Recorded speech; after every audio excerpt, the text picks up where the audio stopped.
Bismillahirrahmanirrahim. Assalamualaikum warahmatullahi wabarakatuh. Alhamdulillahi rabbil alamin. Wassalatu wassalamu ala rasulillahil karim. Nabiyyina wa sayyidina Muhammadin wa ala alihi wa sahbihi ajma'in. Wa ba'd. Saudara-saudariku dimanapun Anda berada, as-saimin was-saimat yang tengah menunaikan ibadah puasa Ramadan khususnya, semoga seluruh rangkaian ibadah kita yang kita tunaikan sampai dengan detik ini berkenan diterima oleh Allah Subhanahu wa taala. Baik puasa yang kita tunaikan dari mulai fajar tiba sampai dengan maghrib datang, pun demikian dengan ibadah malam kita, solat-solat kita, tilawah Quran kita, zikir kita, dan taubat kita kepada Allah Subhanahu wa taala. Semoga penerimaan terbaik di sisi Allah Subhanahu wa taala menghadirkan beragam keistimewaan yang dijanjikan oleh Allah Subhanahu wa taala dan Rasulullah sallallahu alaihi wasallam yang mempertegas itu semua dalam hadis beliau. Teman-teman sekalian, di antara ibadah yang penting di bulan Ramadan adalah ibadah yang ditunaikan di sepanjang malam Ramadan. Sebagian orang mengira bahwa puasa itu hanya terfokus pada ibadah siang saja. Saat seorang insan beriman mampu menahan lapar, menahan haus, menahan hasrat biologisnya dari mulai terbit fajar sampai dengan terbenam matahari di waktu maghrib. Namun demikian, Nabi SAW memberikan satu informasi yang sangat penting, sangat luar biasa mengenai satu amalan di malam-malam Ramadan yang bila kita tunaikan menghadirkan keistimewaan yang bahkan keistimewaan ini disampaikan dengan diksi yang serupa oleh Nabi Shallallahu Alaihi Wasallam dengan rangkaian-rangkaian keutamaan yang mengiringi ibadah siang di bulan Ramadan. Dalam hadis riwayat Al-Bukhari, bahkan dalam selisih yang tidak banyak di penomoran hadisnya, melalui rawi atau periwayat yang sama, yaitu sahabat Abu Hurairah radhiyallahu taala anhu dari Nabi sallallahu alaihi wasallam. Kala beliau sallallahu alaihi wasallam menginformasikan tentang keutamaan Ramadan, beliau bersabda, "Man shama Ramadhana imanan wa ihtisaban, ghufira lahu ma taqaddama min dhanbi." Siapapun yang menunaikan puasa Ramadan, jadi khusus dikerjakan di bulan Ramadan, seperti pernah saya sampaikan di pertemuan yang lalu, bukan menunjukkan puasa yang umum, Seninkah, Kamiskah, Ayyamul Bid atau selainnya, tapi memang khusus dikerjakan di waktu Ramadan. Man shama Ramadhana imanan, ia kerjakan puasa Ramadan ini dengan penuh keimanan, berwujud keikhlasan karena Allah Subhanahu wa taala. Wahtisaba, dia berharap ridha Allah, pahala dari Allah, dan mengoreksi dirinya untuk mendapatkan ampunan Allah. Ghufira lahu ma taqaddama min dhanbi, maka sepanjang bentangan dari terbit fajar sampai dengan terbenam matahari itu ada peluang bagi dirinya untuk mendapatkan ampunan dari Allah atas semua dosa-dosa yang pernah ia kerjakan. Redaksi hadis ini nyaris kita dapati kesamaan yang luar biasa, nyaris kita dapati kemiripan yang luar biasa dengan ibadah malam. Perbedaannya hanya terletak pada bentuk ibadahnya. Jika pagi itu shoma, yaitu puasa, maka malam itu qama, qiyam, penunaian salat.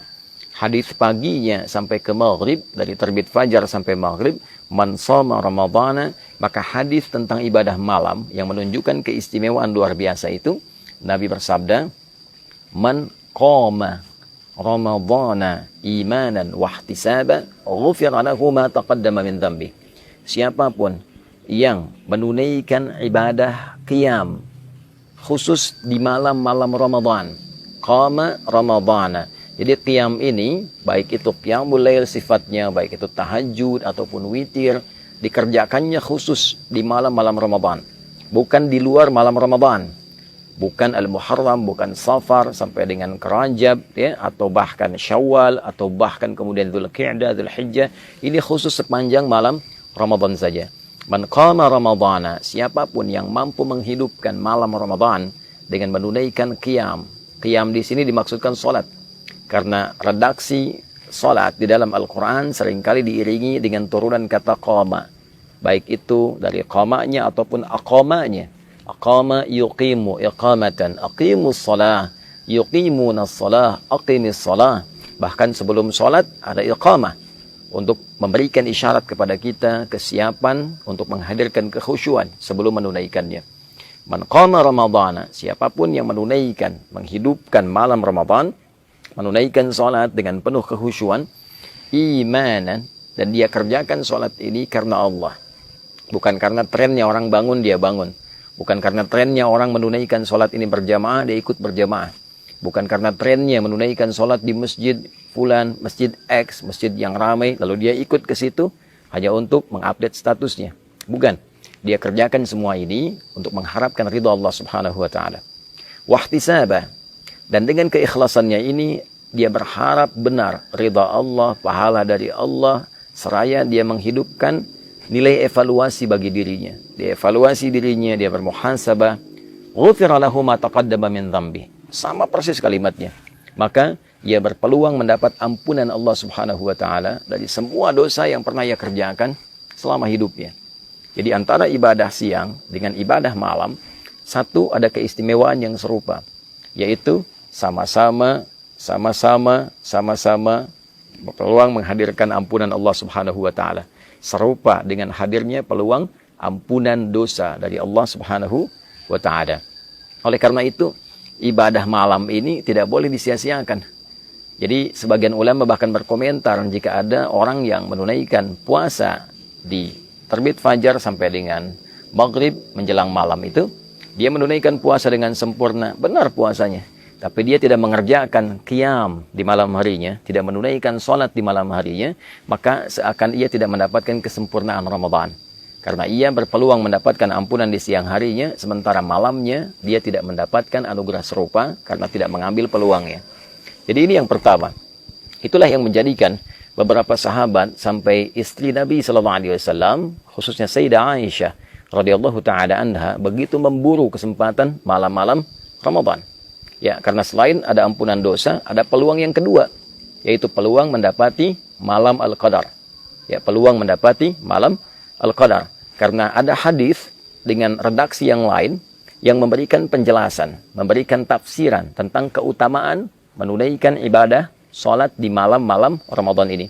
Jadi kalau hadis pertama tadi, man qama ramadhana imanan wa ihtisaba, maka hadis yang kedua, man qama lailatul qadri imanan wa ihtisaba, ghufira lahu ma taqaddama min dhanbi. Jadi antara hadis satu dengan yang lainnya saling menafsirkan. Yang pertama menunjukkan jenis ibadahnya yaitu salat di malam-malam Ramadan. Yang kedua memberikan kesan bahwa di antara malam-malam penunaian Ramadan itu akan ada peluang satu malam yang istimewa, yaitu malam Al-Qadar. Jadi orang yang mampu menghidupkan malam Ramadan dan menunaikan sholat di dalamnya, maka di antara peluang yang ia dapatkan adalah kesempatan besar mendapatkan anugerah malam Al-Qadar. Untuk itulah kemudian Nabi SAW menegaskan, man qama lailatul qadri, siapapun yang mampu menunaikan sholat di malam Ramadan dan bertepatan malam itu dengan malam Al-Qadar, ghufira lahu ma taqaddama min dhanbi, maka berpeluang ia mendapatkan semua ampunan dari beragam jenis dosa yang pernah ia kerjakan dalam hidupnya.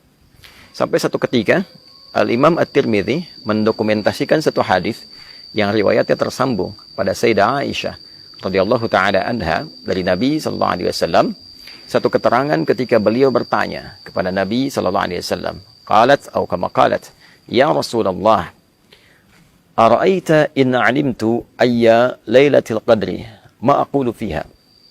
Ya Rasulullah, bagaimana pendapat Anda sekiranya saya menyadari, saya merasakan malam ini ada getaran yang berbeda, ada tanda-tanda malam Al-Qadar. Maka kalau saya sedang menghidupkan malamnya, kemudian merasakan aura itu, doa apa yang harus saya bacakan? Doa apa yang Anda bimbingkan? Maka Nabi SAW mengatakan, faquli, maka katakanlah dengan kekhusyuan, dengan penuh harap, Allahumma innaka afuun tuhibbul afwa fa'fu anni. Riwayat lain, Allahumma innaka afuwun karim tuhibbul afwa fa'fu anni. Ya Allah, sungguh Engkau Maha Pemaaf. Sungguh Engkau Maha Penghapus dari seluruh noda dan kotoran yang pernah dikerjakan oleh hamba-Mu ini. Tuhibbul afwa, dan Engkau mencintai sifat maaf. Engkau mencintai hamba-Mu yang menengadah kepadamu memohon pemaafan dan ampunan. Fa'fu anni, maka dengan segala sifat kelembutan kemuliaan-Mu ini dalam memberikan maaf, maafkan aku. Ampuni dosaku, hilangkan dan gugurkan seluruh kesalahanku. Nah, ini keutamaan ibadah di malam Ramadan. Jadi yang pertama, berpeluang menggugurkan dosa. Yang kedua, berpeluang mendapati malam Al-Qadar, dan bonusnya adalah ampunan dosa dari Allah Subhanahu wa Ta'ala. Adapun yang ketiga, ini yang paling menarik. Salat yang ditunaikan di malam Ramadan juga memberikan manfaat besar bagi kedamaian hati, ketenangan jiwa. Nah, orang-orang yang sering gelisah, gitu kan? Orang-orang yang diliputi oleh ketakutan berlebihan, ingin rapi, mendapatkan ketenangan jiwa, mendapatkan kedamaian. Maka di antara tips yang disampaikan melalui riwayat-riwayat yang valid kepada kita adalah penunaian sholat di malam-malam Ramadan. Jika kita menunaikan satu ibadah, dan ibadah itu berdampak pada ketenangan jiwa kita, pada roh kita, roh yang mengisi nafas kita, jiwa kita, maka ibadah itu, pekerjaan itu disebut dengan tarwihah namanya. Rawwaha yurawwihu tarwihan. Wa tarwihatan sifatnya. Sesuatu yang bila dikerjakan memberikan ketenangan kepada jiwa. Bila kita kerjakan berkali-kali, sekali, dua kali, lalu jeda sebentar, lalu sambung lagi terus 3 kali, 4 kali, ada yang 11 kali, ada yang 23 kali, ada yang lebih daripada itu. Dia jamakkan hingga mendapatkan ketenangan dan kedamaian dalam hatinya itu, maka bentuk jamaknya disebut dengan tarawih. Itulah sebabnya sholat yang ditunaikan di malam-malam Ramadan disebut dengan tarawih, untuk memberikan kesan bahwa manfaat sholat ini, ya, selain sifatnya juga ditunaikan dengan ketenangan, manfaatnya adalah memberikan dampak kepada jiwa yang lebih damai, memberikan kondisi kepada jiwa yang lebih tenang. Jadi orang yang rajin menunaikan ibadah tarawih dan ditunaikan dalam keadaan tenang, dalam keadaan yang baik, itu dampaknya ke hati akan memberikan kedamaian yang tidak didapatkan dalam suasana-suasana yang lain. Itulah sebabnya kenapa ibadah ini diviralkan namanya dengan tarawih. Untuk memberikan motivasi kepada kita. Ayo, supaya hati kita lebih tenang, lebih damai. Yang kedua, ayo, lakukan dengan tenang. Bacaannya yang baik. Jangan buru-buru. Jangan tergesa-gesa. Lakukan dengan penuh kedamaian. Sampai mendapatkan gelombang, frekuensi-frekuensi ke dalam jiwa kita yang menghunjamkan kedamaian pada hati. Cari imam-imam yang baik, yang memberikan getaran-getaran yang menenangkan kepada jiwa. Nah, itulah manfaat ibadah-ibadah yang ditunaikan di malam Ramadan, khususnya sholat yang kita hidupkan sepanjang malam Ramadan. Jadi sholat tarawih, qiyam Ramadan bukan ibadah biasa. Sholat ini berpeluang menghadirkan ampunan Allah Subhanahu wa Ta'ala. Sholat ini berpeluang menghadirkan keutamaan datangnya malam Al-Qadar. Sholat ini berpeluang memberikan kedamaian kepada jiwa. Masuk ke masjid dalam keadaan yang belum tentu damai sepenuhnya, pulang dalam keadaan yang tenang. Bila pun ajal tiba, wafat dalam keadaan tenang. Ditanya malaikat dalam keadaan tenang. Kembali kepada Allah dalam keadaan tenang. Itu diantara keutamaan yang tersaji dari menu-menu ibadah Ramadan. Pilihannya kembali kepada kita. Jika Allah sudah membentangkan siang dan malam dengan beragam keistimewaan yang menghadirkan rahmatnya untuk mengembalikan kita dalam keadaan yang mulia, untuk menenangkan dan menghunjamkan kedamaian pada jiwa kita, untuk memberikan pahala yang bahkan melebihi 1000 bulan.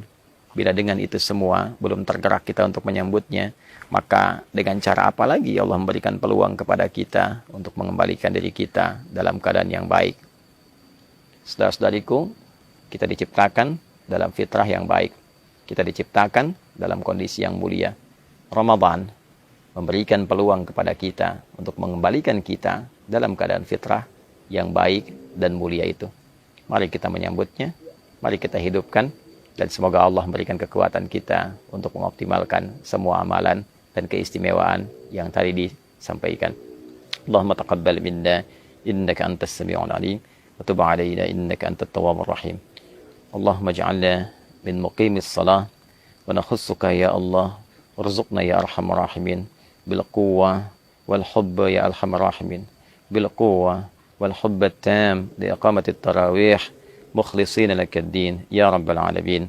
Sallallahu ala sayyidina Muhammad wa ala alihi wa sahbihi ajma'in wa akhiru da'wana alhamdulillahi rabbil alamin. Demikian Adi Hidayat, selamat berbuka. Kami dari Mira. Assalamualaikum warahmatullahi wabarakatuh.